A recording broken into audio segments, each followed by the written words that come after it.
Hi అండి అందరికీ. మీకు కూడా జున్ను కావాలా? జున్ను తినాలనిపిస్తుందా? అయితే వీడియో చూసేయండి మీకోసమే. జున్ను పాలు లేకుండా జున్ను రెడీ చేసుకునే ఎలా చూసేయండి. నేనైతే అమెజాన్లో ఈ ప్యాకెట్స్ ఆర్డర్ చేసుకున్నాను. జున్ను పౌడరు, కామధేను జున్ను పౌడర్ అంటే అమెజాన్లో మనకు కనిపిస్తుంది. ఆర్డర్ చేసుకోవాలి.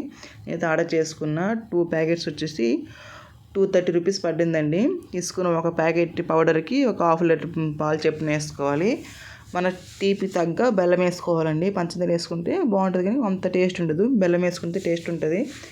మన తీపి తగ్గ బెల్లం వేసుకొని హాఫ్ లీటర్కి ఒక ప్యాకెట్ చెప్పిన 2 ప్యాకెట్లకి 1 లీటర్ వేసుకున్నాను నేను. బాగా మిక్స్ అయ్యేలా కలుపుకోవాలండి. ఫస్ట్ పాలు బెల్లం కలుపుకోవాలి బాగా కరిగిపోయినంత వరకు. నేనైతే బాగా కలిపేసుకుంటున్నా. బెల్లం వేస్తే తీపికి వేస్తే చాలా బాగుంటుందండి. బెల్లము చాలా స్వీట్ ఉంటే బాగుంటుంది జున్ను కూడా తినడానికి. ఓకేనా, నేనైతే కలిపేసుకుంటున్నా. ఇప్పుడు మొత్తం కరిగినట్టు కలిపేసుకుంటున్నా. కలిపేసుకున్న తర్వాత అందులో బెల్లంలో చెత్త ఉంటుంది కదండి, అంతే చెరుగుతో చేస్తుంది. చెరుగు తొక్కు ఇసుక ఉంటుంది కదా, దాన్ని అయితే మనం ఇప్పుడు నేను వడజాలితో వడబోసుకుంటున్నా. వడబోసుకున్న తర్వాత ఈ జున్ను ప్యాకెట్స్ పౌడర్ అంతేమో ఇందులో 2 వేసి బాగా కలుపుకోవాలండి ఉండలు లేకుండా. ఇది కలుపుతుంటే కొంచెం జిగురుగా ఉంటుంది. మొత్తం బాగా స్మాష్ చేసుకుని బాగా కలుపుకోవాలి. పాలల్లో కలిసిపోయినట్టు ఈ పౌడర్ని బాగా మిక్స్ చేసుకోవాలి. అప్పుడే జున్ను బాగా వస్తుందండి.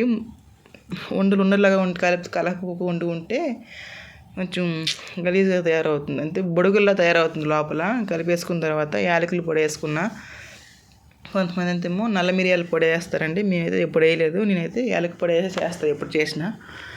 అందుకోసమే వేసుకొని కింద ఒక పెద్ద తపాలు పెట్టుకుని అందులో మనం ఇడ్లీ ఆవిరి పెడతాం కదండి, అలాగ ఆవిరి పెట్టుకోవాలి. ఒక తపాల్లో కొంచెం వాటర్ వేసి దాని కింద ఒక స్టాండ్ పెట్టి అందులో తపాలు పెట్టి మూత పెట్టుకున్నాను అండి. బయటకు ఆవిరి రాకుండా మూత పెట్టుకోవాలండి. ఆవిరితో ఉడికిపోతుంది.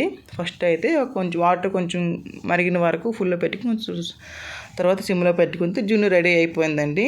ఒక 1 అవర్లో రెడీ అవుతుంది గ్యాస్ మీద. అయితే చాలా బాగుందండి. టేస్ట్ చేసాము. మీరు కూడా ఒకసారి ట్రై చేయండి. ఎవరైనా జున్ను పాలు లేకుండా జున్ను తినాలనిపిస్తే. ఓకేనా, బాయ్. లైక్ చేయండి.